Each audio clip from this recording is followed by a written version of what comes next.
nature of what we've seen the last couple of days is about as troubling a scenario. On Tuesday, we saw Putin double down. Special lawmakers gave him permission to use military force outside of Russia. Independent republics within the territory and borders of Ukraine. Oh, sorry, babe. I was trying to connect to my thing.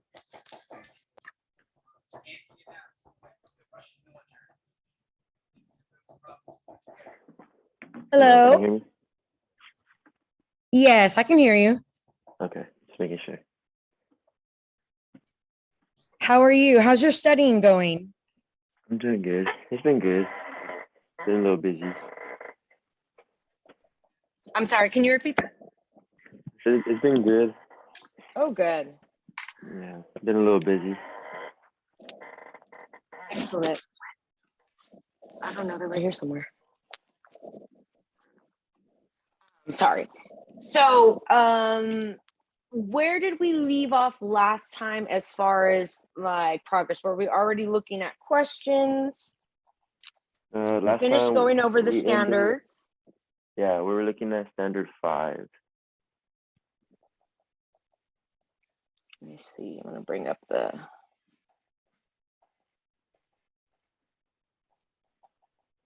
Nyla, stop.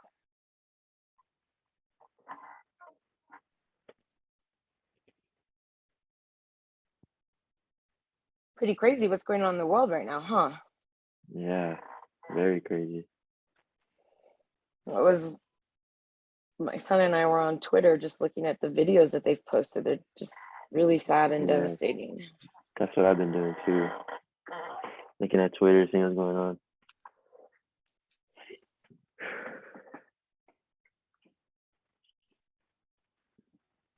Okay, so standard 5, you said. Yes.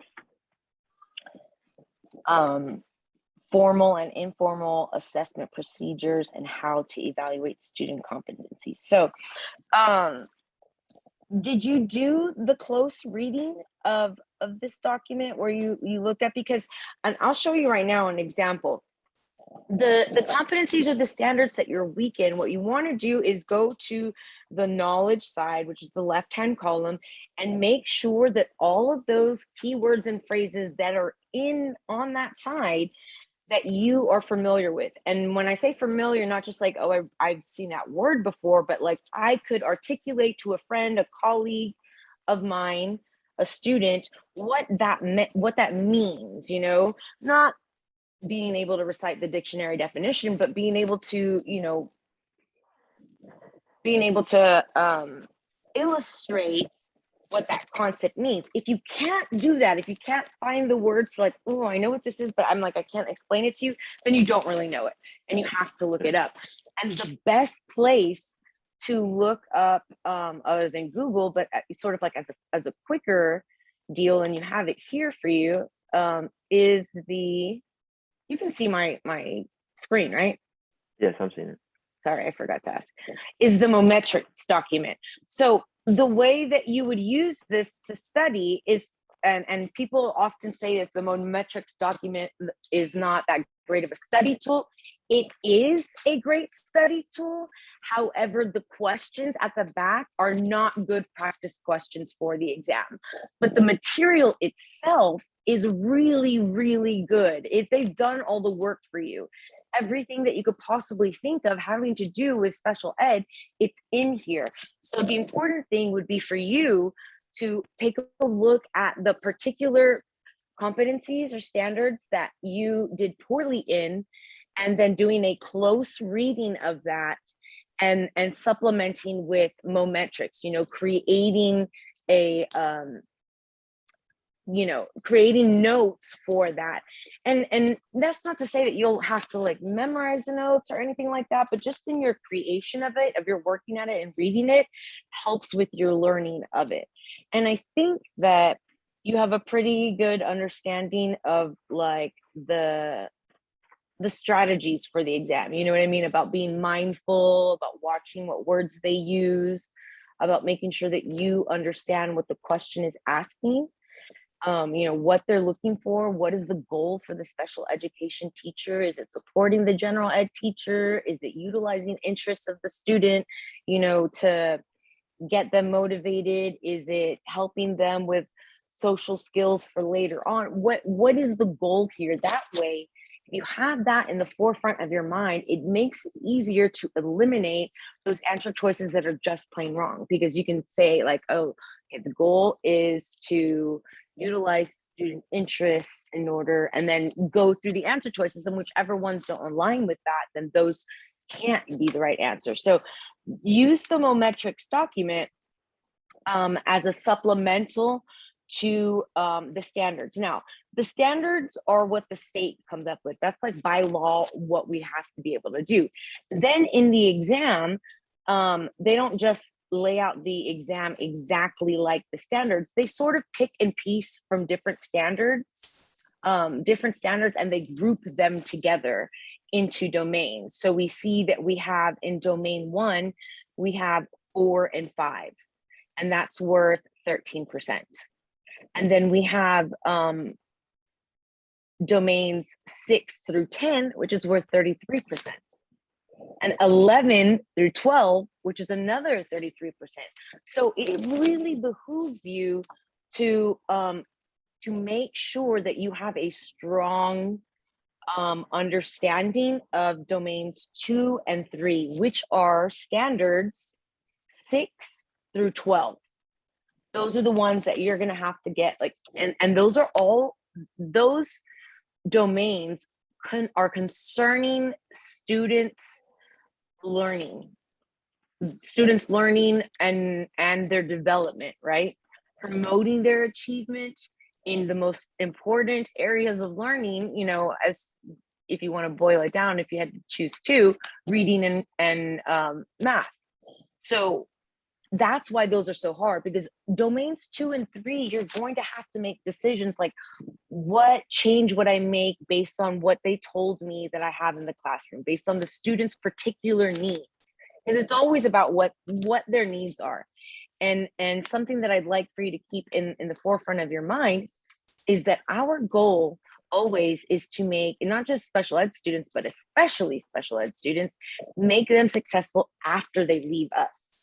And that many of them lack the skills, whether it be from a disability or otherwise, to navigate socially, to conduct themselves. And a lot of times, like, there'll be a disruption in class, and teachers and schools can't punish a special ed student if the behavior is a manifestation of their disability. So if it comes from their disability, then we have to find a way to work around with it, and we can't just send them away. That's not what happens in the real world. When they leave their senior year, no longer is there a special education department that is going to consider, their needs, whether their behavior is a manifestation of their disability. All that goes out the window. So we have, as special ed teachers, sort of two tasks: promoting their learning, like academic learning, math, reading, science, social studies, all of that stuff.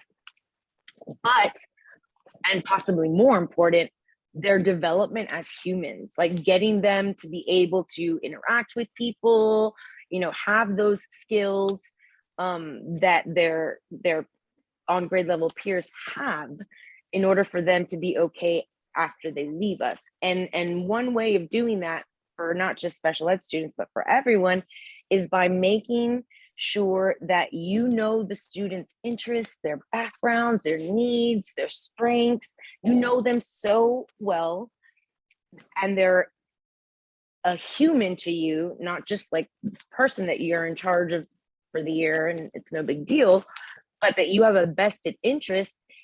And you show that by involving students, giving them agency, giving them choices. Choices are really important. So whenever an answer choice is telling you,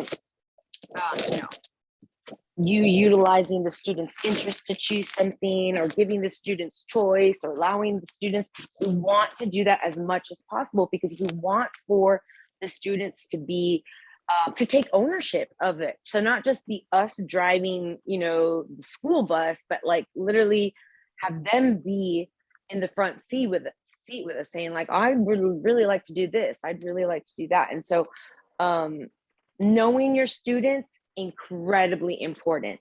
Domains 1 and 4 are mostly like domain 1 is just about the different types of learning disabilities and otherwise, physical disabilities that you might encounter and ways that you might assess them. That's what we were looking at in standard 5 of assessing students, their progress, their abilities and disabilities. And then your professional responsibilities, your responsibility to be a good communicator with all of the myriad people that you have to come into contact with when you're a special education teacher. You will have to speak to speech pathologists, to therapists, to doctors, to whoever it is that is associated, whatever professional or colleague is associated with those group of students that you're given. You have to be sort of the glue that holds it all together, that pieces it together, the communicative lubricant. So your job is, to make sure that you keep those lines of communication open, that you are, building those good relationships with the professionals in the community so you can better help your students, all that jazz. So like I said, these are your standards from the other document, and the state sends that document to the test maker, and then they take them and they rearrange them into their domains for testing, and then we find out later what they are. So here they are. But what's nice about this document, and it might be easier for you with your scores, is for you to look at the particular competencies that you have less than 50% in. So domain 1 and 4 are not really about student learning or development. They're mostly about overarching ideas having to do with different disabilities, different illnesses, different ways that we test and assess that. And I feel like the more challenging is domains 2 and 3, where you are promoting student learning by doing particular things that, for instance, knows how to select, develop, and apply instructional content materials, resources, and strategies that are responsive to cultural and other factors. We have to do that for our kids. They have to see themselves in the learning experience and in the world. If they're just learning about old white men and they never see themselves in any of these things, it's very limiting, it's very demoralizing. And so the more that we tie in their language, religion, personal beliefs, interests, that into how we select and the types of things that we select, and the materials and the resources and the strategies, the better our students will do. Whenever they feel like they're part of a community, that means they're reflected in it. You can't feel like you're part of a community if you don't see yourself in it. If everything has nothing to do with me, then I super don't feel like I'm part of this. But if you do, then and it just gets that intrinsic buy-in. Students, if they know and can feel you care for them, will try so hard for you, for themselves, even because they believe in themselves more. Like, this person believes in me, I believe in me too, and they just try so hard. Knows curricula for developing cognitive, academic, social, language, affective, motor, functional, transitional, and career life skills for individual. This is really big for you to know. That is all the different types of curriculum that you are responsible for providing for special education students. So cognitive, academic, cognitive is thinking, academic is academic. Then you have social, language everybody has to do. Then you have affective, like the way that they see themselves, the way that they, see themselves in the world, self-esteem, their motor, their functional, their transition, and later career life skills. No senior English teacher has to think about, like, am I preparing them for life skills later on? Like, not really. We're teaching them the curriculum, but not like, are they going to make it when they leave?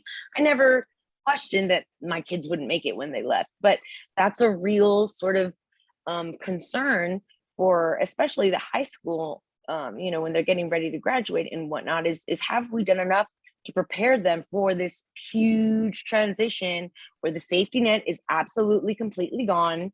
We're now in a real world where there's like no, you know, excuse of behaviors if they're a manifestation, and people are not going to be as um unfortunately open-minded in the general population. And so we need for the students to be able to navigate that, and that's something that special ed teachers have to think about. So that's actually a lot, and it's a little bit more than, you know, what regular ed teachers have to do.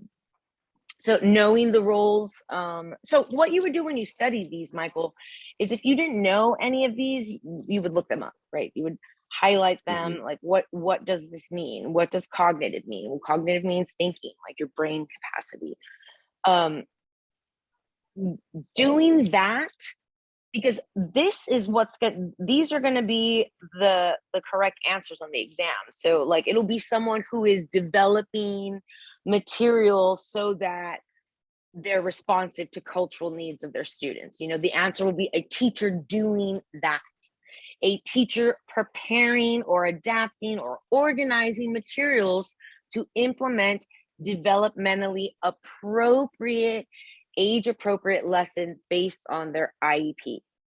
So, for instance, if you were working with first graders or second graders and doing the plant life cycle, you might have them actually plant things because that is developmentally appropriate. Because when they're young like that, their brains can't think abstractly, and they learn better at that age by seeing things, by experimenting, by, you know, getting in the thick of it.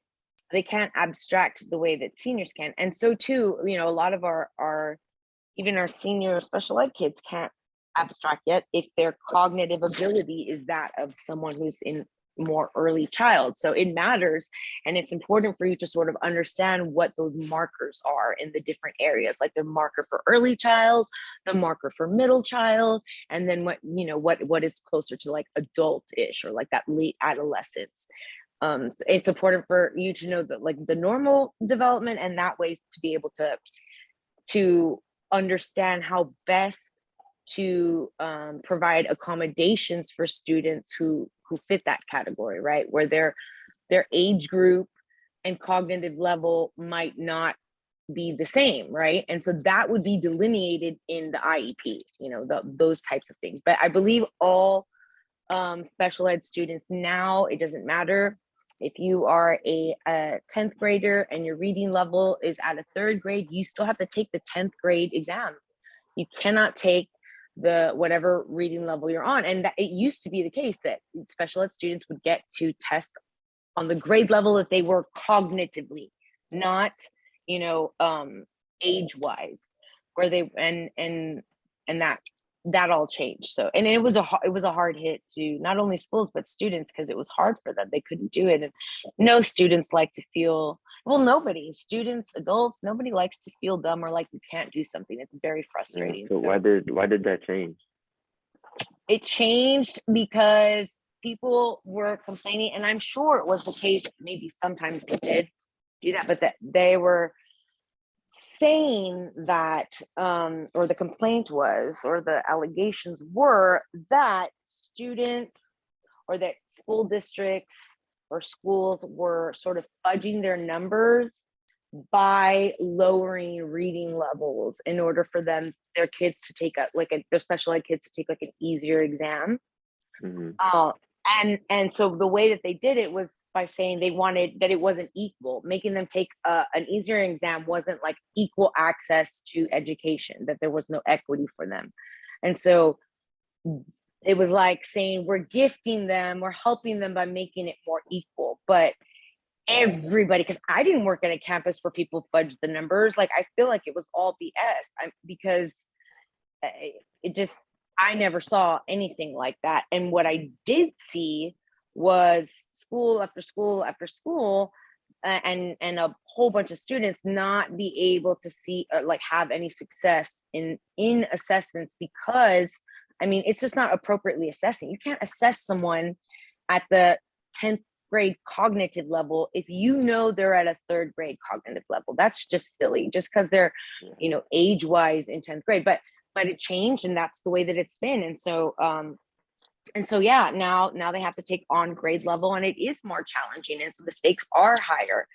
And a lot of the best practices as far as activities and supports that you give them, it's the same for your EL students as well. You know, there's a lot of overlap with strategies to help special ed students be successful and to help English language learners, you know, access more language, acquire that second language. So things like pre-teaching academic vocabulary, anticipation guides, making sure that you're giving the students opportunity to work in like cooperative learning groups that are meticulously crafted in order to give the students the best learning experience, where you know, done a good diversity and you know, high achieving, low achieving type situation, that you give them, just like the ELs, opportunities to practice speaking about the content specific material, right? Utilizing that academic vocabulary as much as possible, maybe via think, pair, shares, small learning groups, find somebody who, or whatever, like small dialogue activities you can have. Let me see. Applies knowledge of issues, resources, and appropriate strategies for teaching students with disabilities in specialized settings. So in alternative schools, special centers, hospitals, residential facilities, including transitions to and from school and community-based settings. So ways in which you could, you know, support and help students with these situations.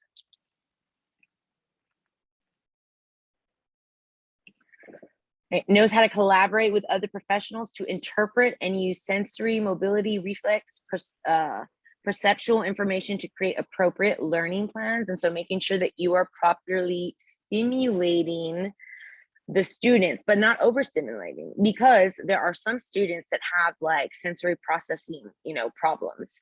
And so for them, you better not be overstimulating, you know, so there are very particular, and just, you know, collaborating with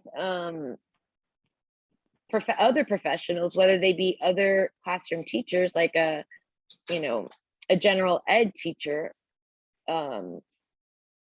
in order to create learning plans or learning activities which are appropriate for them, which means that you are not going to freak them out. You're not going to add to or make some, or it's going to be something that's too difficult, or mobility wise is going to be an issue, that you create an appropriate learning activity or plan for the students that you have, you know. And sometimes that does take you collaborating, like you need to talk to the doctors, you know, what is the extent of their like sensory, you know, what is it called, where they have that sensory overload, I forget what it's called. But a lot of times, you know, students with Asperger's will have it as well. And it's just like too many senses, like too many people around, the lights are super bright, there's music on or something, and the child will just have a meltdown because it's like literally too much stimulation and the brain is freaking out. And so we're just like talking to people who know the students and getting a clear idea of like triggers, strengths, weaknesses, in order to create, you know, the appropriate plan. H is really important for everyone, all teachers, understanding the reciprocal nature of assessment and instruction. They are tied together. We do not just assess so that we can give out grades and make people feel good or bad. That's not why we do that. Assessments are merely a gathering of data so that we can better plan, so we can, you know, adjust instruction to be more effective, to check for understanding. Did this lesson and activity work, or does half of my class not understand what an oxymoron is? And if that's the case, then I know I need to revisit that and do like a reteach of that, possibly get a better example, figure out a new activity. We assess to drive instruction, to drive the design. And then we carry it out, we implement it, and then we assess again, but only so that we can instruct better, So it's this reciprocal nature of it tied together. And that's why it's important that we gather so much data, that we're not just giving, like one quiz a week so that we can meet the requirements of the grade book, that we're like collecting data from listening to them in informal, conversations, like in cooperative learning groups or in think pair shares, where you're monitoring, you're just like observing, listening to what they're saying, making note of it, using exit tickets, like collecting a good view of how the student is doing with regards to the different objectives that you're doing.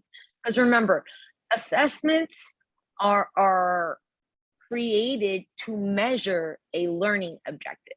We're trying to measure whether they achieve that learning objective. And so it's really important that we gather as much data as possible.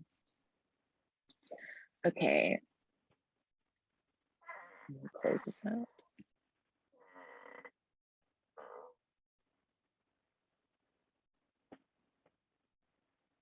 Okay, so notice how general or special classroom or other learning environments, home.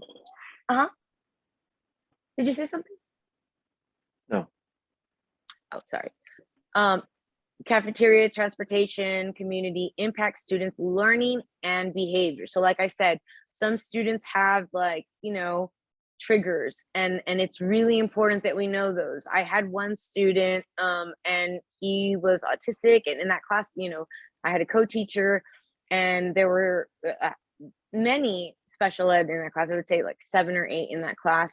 But one student, anytime we had like a fire drill or anything that was out of the ordinary, me and Mrs. Rosales would find a way to like beforehand go do something, like we're going to go to the library or something like that was like normal for him, so as not to be freaked out when things went different, because he super was like regimented, had to be like the way that it was. And if the bell went off for the fire alarm and he's there in the middle of the classroom, he's going to freak out.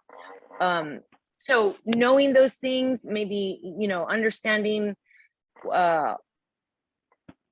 ways in which the students, personal makeup, their personality, their disability, how the new environment that you're moving to, whether it be the general ed classroom and you're doing co-teaching, whether it be small group, whether you're getting on the bus, that you're sort of aware of that could make the students learning unsuccessful, right? Or add to undesirable behaviors, or like medically induced behaviors. So planning for those, having strategies in order to promote their learning and participation, really important. We want them to be self-advocates. We want to try to, in all of these different areas, get them to come out of their shell, get them to talk to the cafeteria ladies, get them to talk to the bus driver, we want them to engage, to, if they need, like, oh, I dropped something underneath my seat, well, go tell the bus driver you dropped something under your seat so you can go get it. Instead of saying, I'm sorry, sir, he dropped something under his seat, can you go? Because they need practice with communication, with self-advocacy, with independence, and just like general skills that we take for granted that our other students already have. Those things, and when we get them in those other environments, sort of like as a reminder to think of everywhere as a learning experience for those students.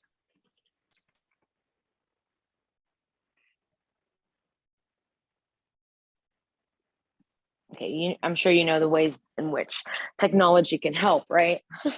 Yeah. Okay, good.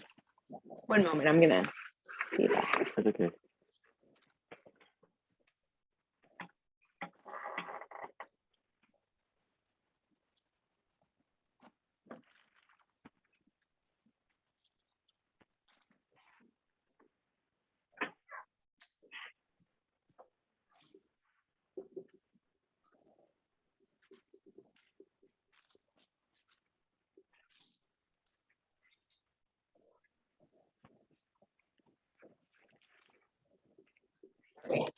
Right.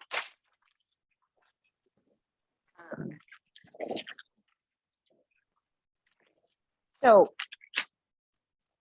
as an activity that I think that you should do on your own was, when do you take your exam? I needed to well, I already finished certified teacher. So now Well, it's how did you do whenever on that? I did good.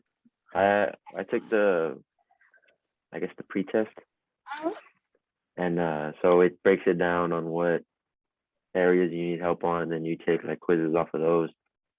And I think I only needed to do like 5 extra areas, so it was actually pretty quick. But I feel like it helped, and I still go back and look at, because they have like flashcards on there and stuff too.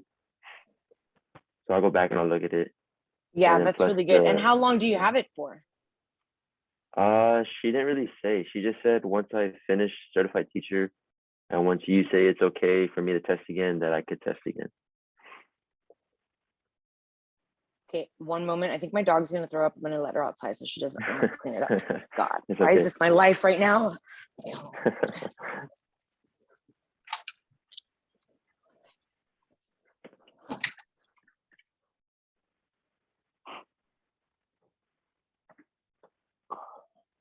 Are you fine now? You were making all those weird noises. Come on.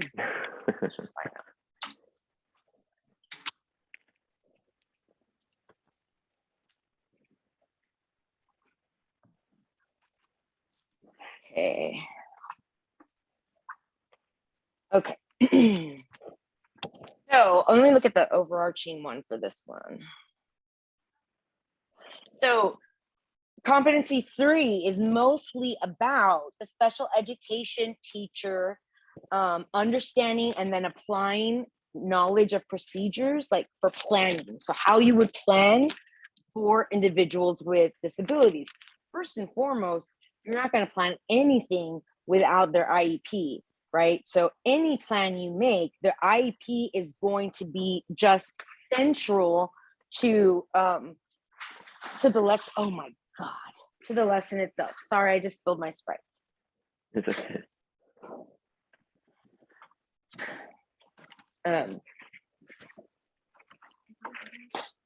Stop, don't throw up here. Oh, good Lord, hurry up. You hear her? My goodness.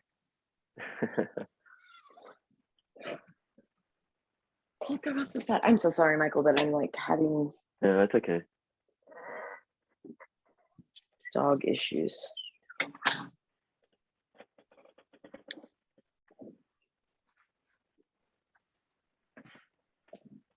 Nyla, no, go do it. Oh my Lord. Go outside. Go outside.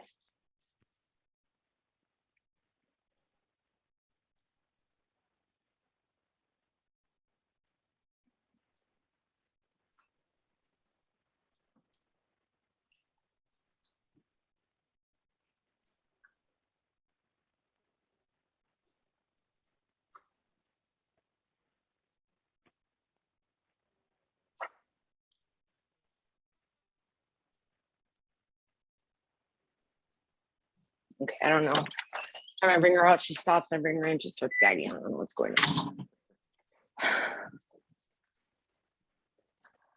Okay, so back to these. So a good study, activity would be to go through the competencies and just make sure that you understand each of them. And also sort of like for instance, competency 3 is you being able to plan for students with disability. And so like plan for them, not just academically, but like they said, plan for them cognitively, so that their thinking is improved, right? Their academics, their ability, their social emotional learning, their language proficiency, which means that they're going to be better speakers, readers, writers. It's a lot in there. And the strategies that you would use in order to promote student learning. We want them to be successful. But the IEP is so important. IEP and the TEEPs together, to create a plan. So you use those documents, but you keep in the forefront of your mind the student, their needs, their interests, and sort of throw it all into a bowl, and you have a salad of learning with all of that together. You have competency 4, which is the special education teacher understands and applies knowledge of procedures for managing. So this is your management of the lesson teaching, the environment, and that includes, procedures related to assistive technology. And this is about your creating of an environment, maintain the goals that you need, and safety, right, in order to maximize student success. So applying procedures for ensuring a safe, positive, supportive learning environment. Diversities are valued. So important for diversities to be valued, especially in our special education classes, because there is so much diversity. We need to show them that every person is beautiful, and regardless of disability, they come with perspective and hopes and dreams and particular prior knowledge that's useful to all sorts of things. So building up the diversity and creating an environment where everybody feels valued, like what I was talking about. Students, if they feel, oh, Miss Elsa doesn't like me, that they're not gonna be receptive to anything that I try to do, say. I mean, they might learn some things in a superficial way, but there's not gonna be any real fruitful learning if the student doesn't feel comfortable in my class. And I have had, classes with teachers where they didn't tell me they didn't like me. I knew by their nonverbals, by other stuff, I could tell. It didn't take a rocket science, and Yeah, students you can can tell. tell. Absolutely. So in order for them to do well, it has to be a positive. We're oh, I don't want to go to Miss Elsa. She hates me. Nobody should say, no student should feel that way. My teacher hates me. That's ridiculous. If a teacher is making a student feel that way, then they need to find another job, because that is ridiculous. And like I said, or I've said many times before, many times through no fault of their own, parents can't give their kids the time, attention, support that they need, because they're working 2 jobs and part of the working poor. And so teachers really have to, and we're getting paid for it too, it's our job, really have to pull the slack, because we are the ones that see them the second most, than their parents and their guardians. We see them the most after their parents. So if we see them the most and they know we don't like them, that's not a recipe for success. It's a recipe for disaster. So let me see what else. Okay. And notes how to address common environmental and personal barriers that hinder accessibility for and acceptance of individuals with disabilities. So, and that has, might have something to do with not being able to go to, to do a certain activity because the student, accessibility wise, they can't go out into the field with the students while they're collecting for science or whatever,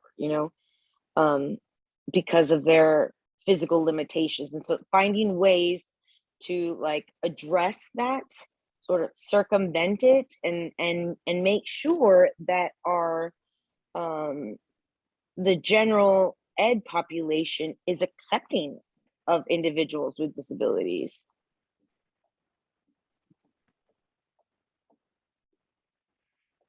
Knows how to use instructional time effectively for individuals with disability, and effectively means that you are, breaking up your lesson into little bits. They're malleable pre-teaching, guided practice, letting them practice, hands-on, manipulative, but the most important thing is that you are trying to maximize student learning, trying to extend the most amount of time where you guys are in an activity of learning. And that's you utilizing your time effectively. Knows how to design, structure, and manage daily routines, including transition time. So let's say that you are a co-teacher and you have, a student in a class and you know that they have to go, I don't know, into another building that's kind of far, and they use not a walker, what are those, they're not walkers, they're kind of like canes, but they're on both hands, and they like clamp around your wrist on each arm. So we had a student that used those, and he had to leave like 5 to 6 minutes, for one, not to get caught in the massive like crowds, you know what I mean, while everyone's during passing period. But it took him a while too, and so that he wouldn't be rushed. And so just knowing that in some like settings that you would have to sort of manage the daily routine a little bit based on their needs, based on the students' needs.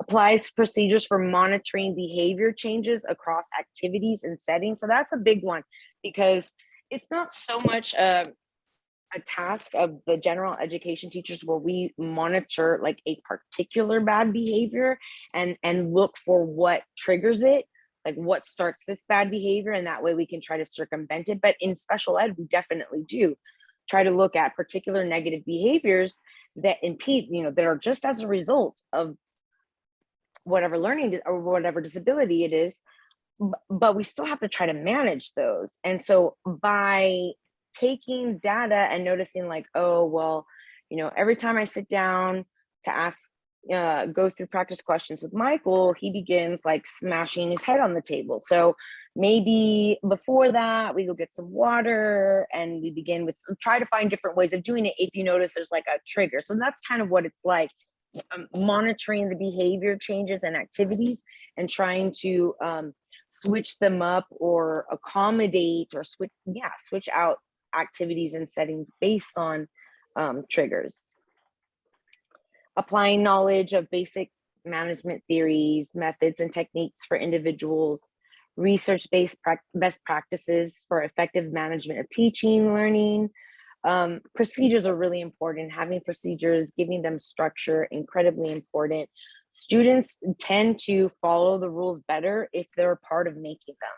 Like if I was part of the conversation and Ms. Salceda told me that, this is our goal that we need to achieve. How do we achieve that goal? Like, how do we need to behave during our classes and during our activities in order to like achieve what we need to do, and have everyone come up with it? Because as far as management is concerned, or like human nature, if you and this is not always the case, obviously there's outliers who might give a particular rule and then be breaking it, but most of the time you're not going to. Like I was there, that was my buy-in, I'm part of this pact, this like agreement, and it also gives them agency, that self-advocacy and being a part of the learning experience and not just a party to it. Like, oh, I have to be here. Like, no, this is my experience. And my teacher is sort of like a partner in learning for me and not just this person who's going to give me grades and make me feel bad about myself.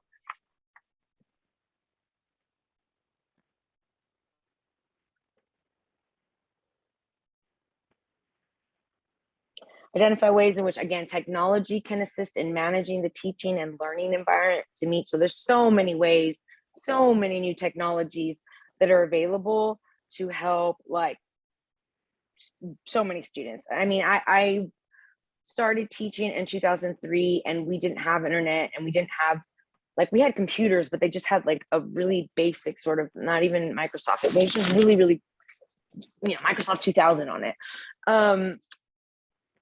And the students that had visual impairment or like audio impairment.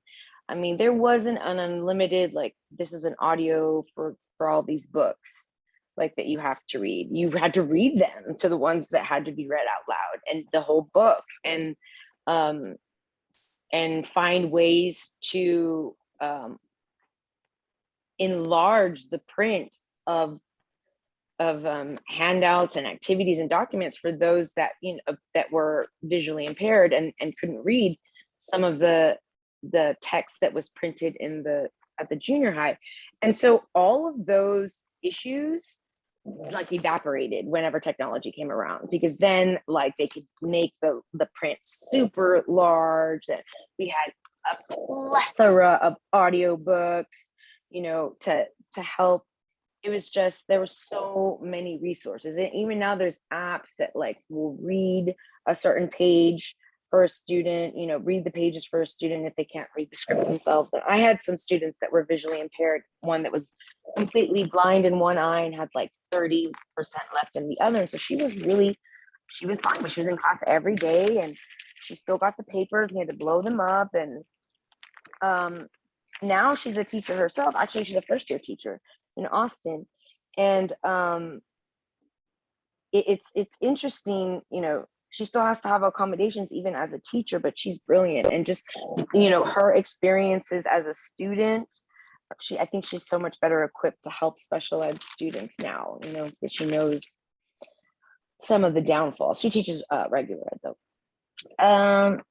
Assistive technology. So all like what I was talking about, that assistive technology a little bit is what sort of opened the doors, but we got devices that helped them communicate, that helped people read that were blind, that helped people hear. So there was so much mobility, their ability to walk, their ability to participate in activities have all increased as a result of technology.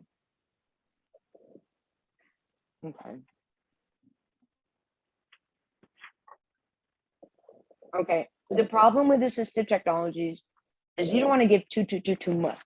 You have to make informed. You're deciding like how much is too much. Like how much are they going to be listening to audiobook, and how much do they have to read aloud to me?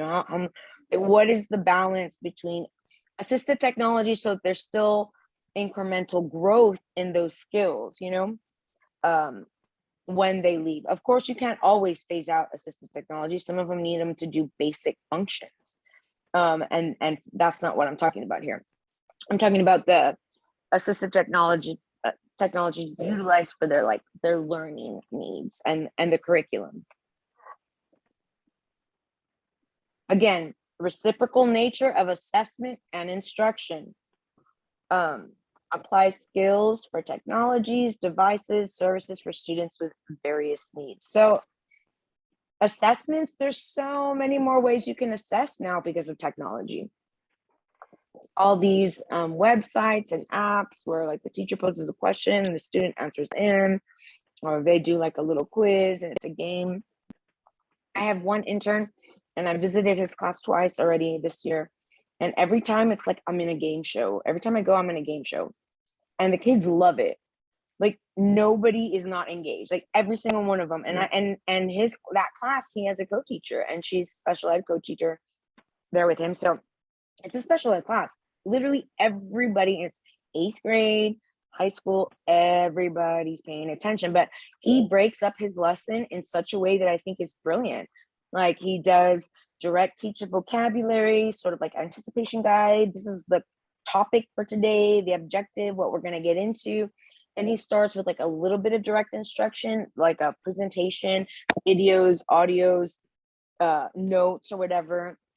They jot down, but it's not a lot. It's like 1 or 2 slides. And then after those 1 or 2, and they talk 1 or 2 slides, and then he stops and it goes to like, I don't remember what app it is that he uses, but all of their names are on the board, and he pre-puts the questions in there from those 2 slides, and they just are assessed on those 2 that they went over, and the kids gain points to play games and do other stuff, but they are so into it. And went in the beginning of the year in September, and then I went again just this past in the beginning of February, and they were just as excited. Like, they love it.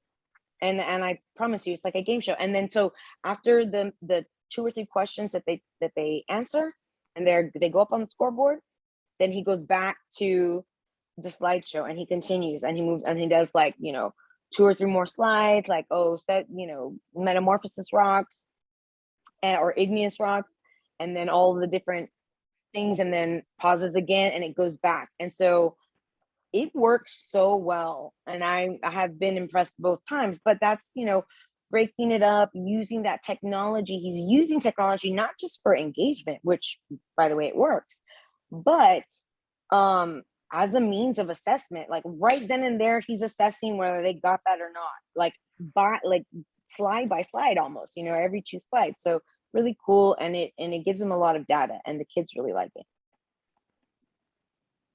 Coordinating activities, you have to coordinate. You're going to need help. You have paraprofessionals. The special ed department has aides, volunteers, people that come from the universities, paraprofessionals. So utilizing them to best, coordinating activities to best serve, like, the students.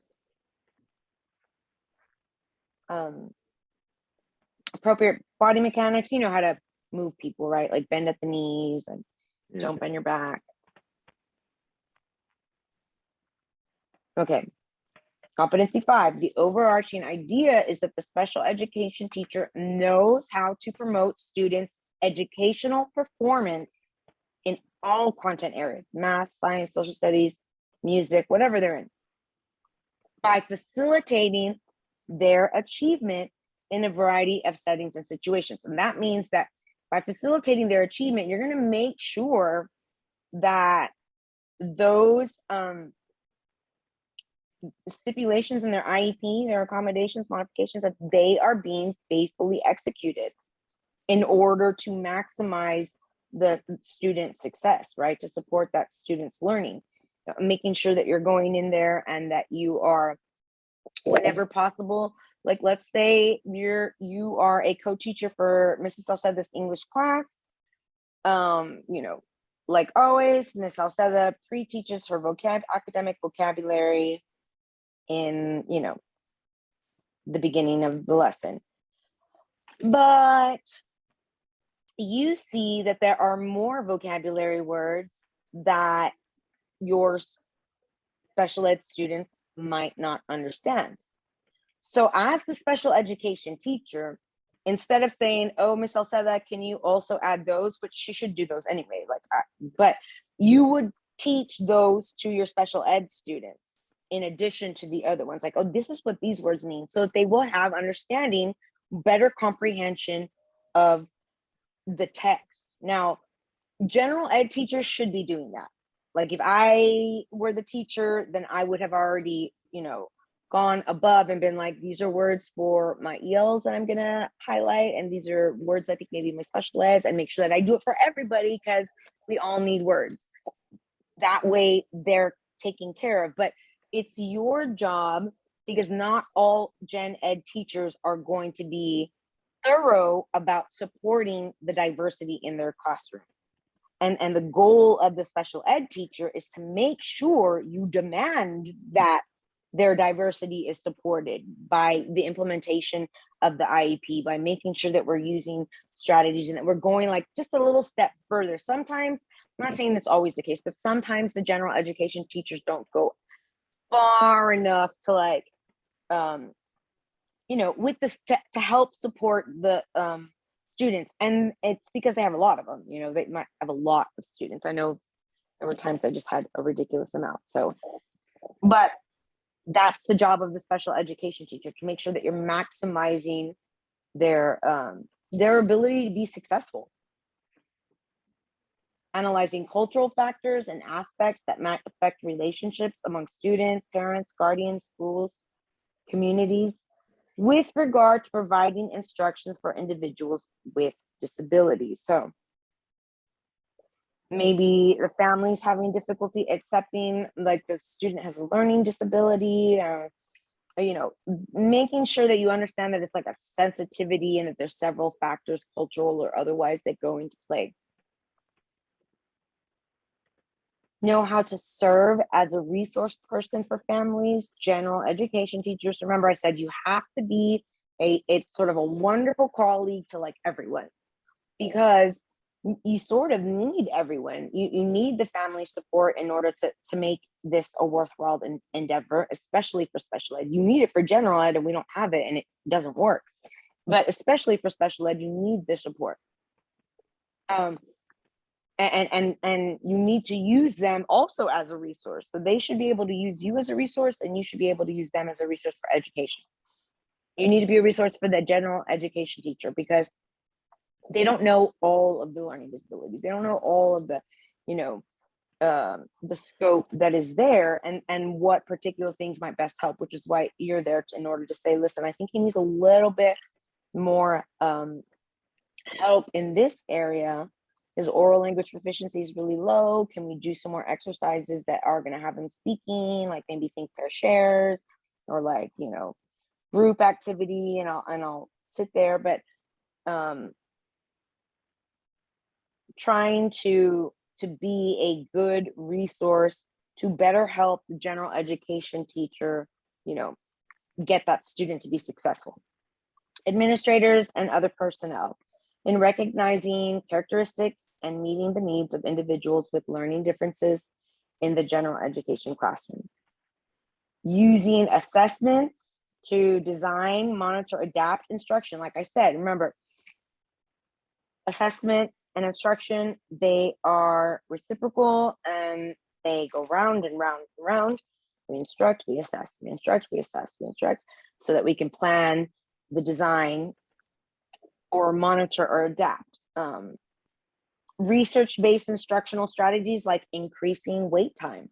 If you're asking the students poignant questions in a small group discussion and you move on too quickly because the student is silent for 10 seconds, research shows over and over again that extending that wait time is going to make sure that the students respond back. You're going to get a response that's better than just like yes or no or something to that effect. Pre-teaching academic vocabulary. Cooperative learning groups, utilizing the students' interests and culture and background as prior knowledge. Those are all strategies, research-based strategies and practices that help, all students, and especially those that with individual needs.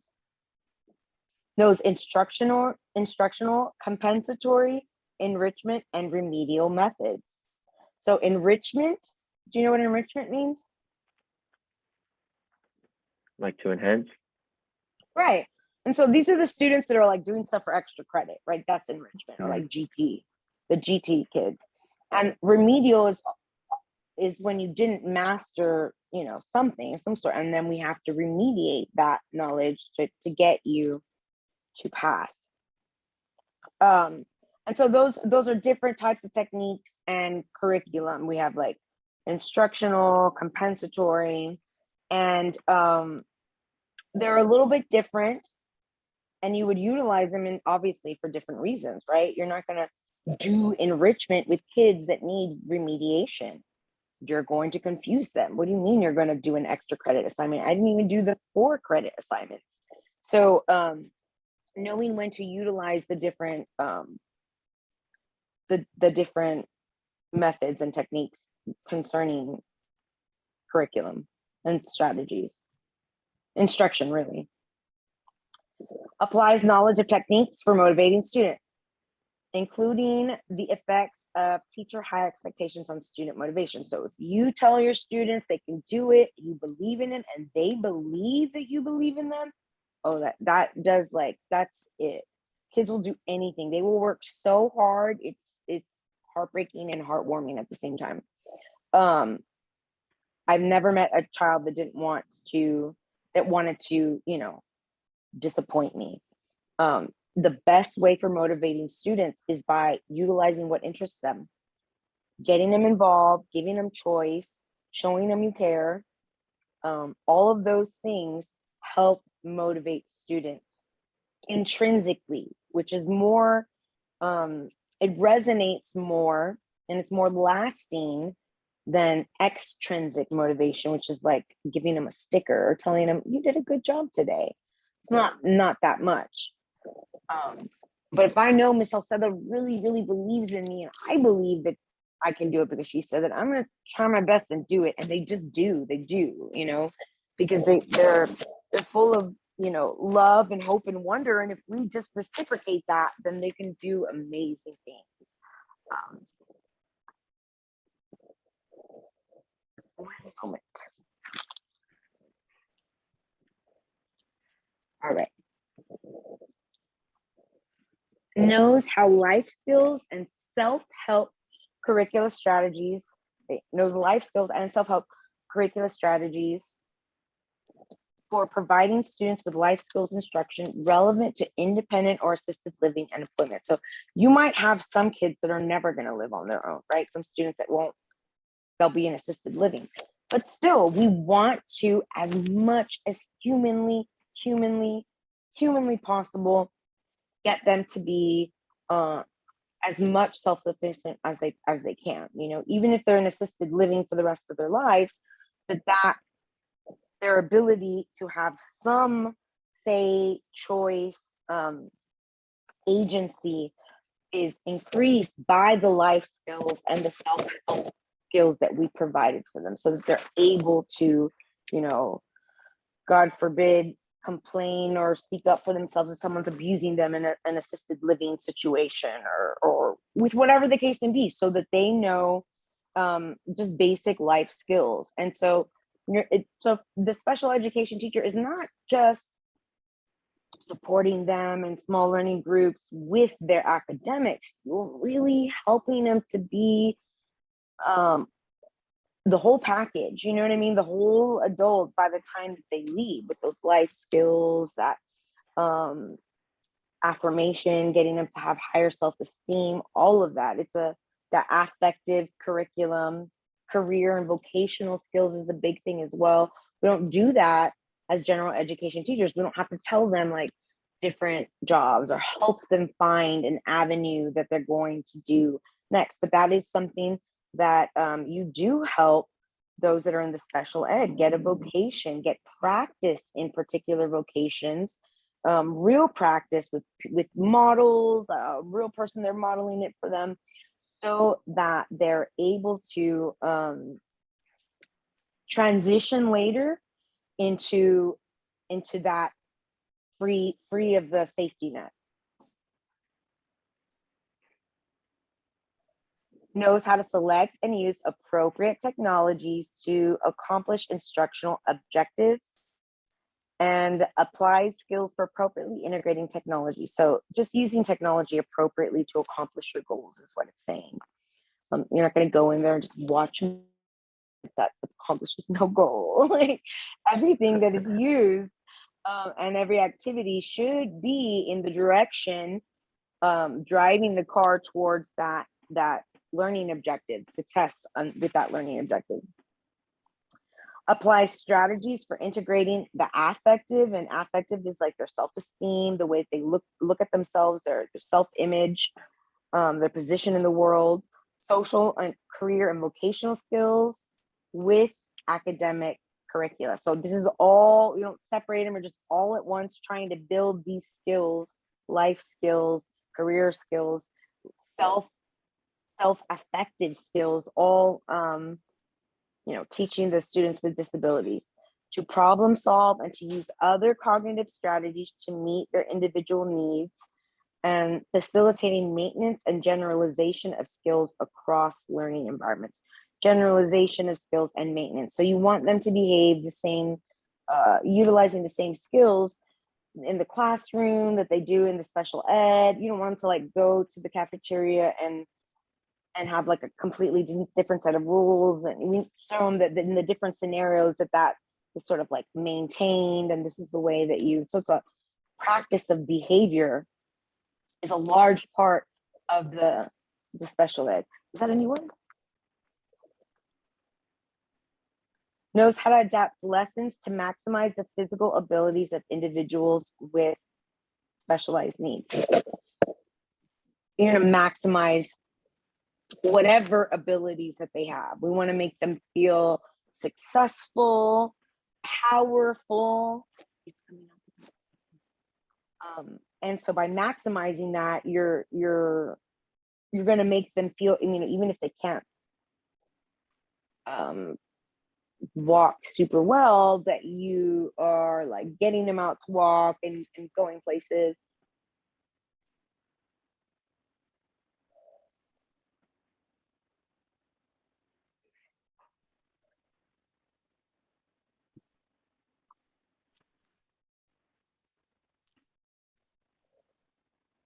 Okay, so knows how to integrate related service. Is that integrated services across educational settings? So let's say that you are going to take a class trip. You're working at a junior high. Your 7th grade class is gonna go to the zoo, excuse me, then to eat. And you're taking a group of special ed students, and 2 of them are diabetic, and one of them needs like a catheter flush midday or something like that. What do you need to do in order to integrate related services that your students require throughout the day in different educational settings? Because remember, you're going to go with them in the community, you'll be going with them to vocational stuff, you might be going with them for sure. You'll go with them on any field trips, like if they still do that after COVID. But being the one to remember, okay, we're taking this many, my headphone fell out.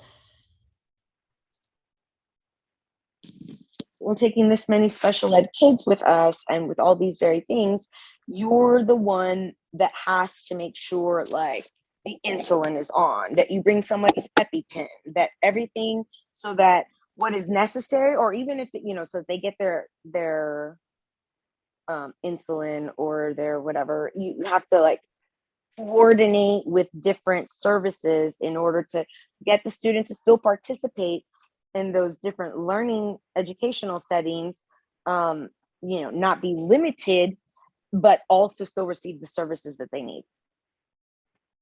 Knows how to provide community reference and community-based instruction as appropriate.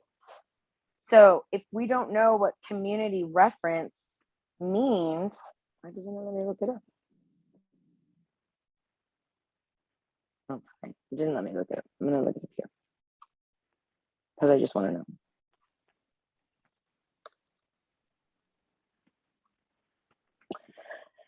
Community reference instruction, directly training or ongoing support necessary to maintain employment in a community work setting. So why is it important? I'm glad I looked that up, or else I would not know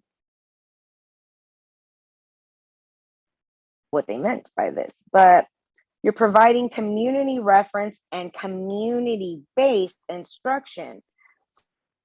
Reference might be you going with a group of your students to a fast food restaurant, and the kids get to train with a fast food worker. That's community reference, building that skill training to make them viable, viable workers later in the private sector. And community is just that, within the community, volunteering and church, I believe. But let's just take a look just to be sure, because there's nothing wrong with not knowing what something means, but there is something wrong with pretending you know what it means and moving on.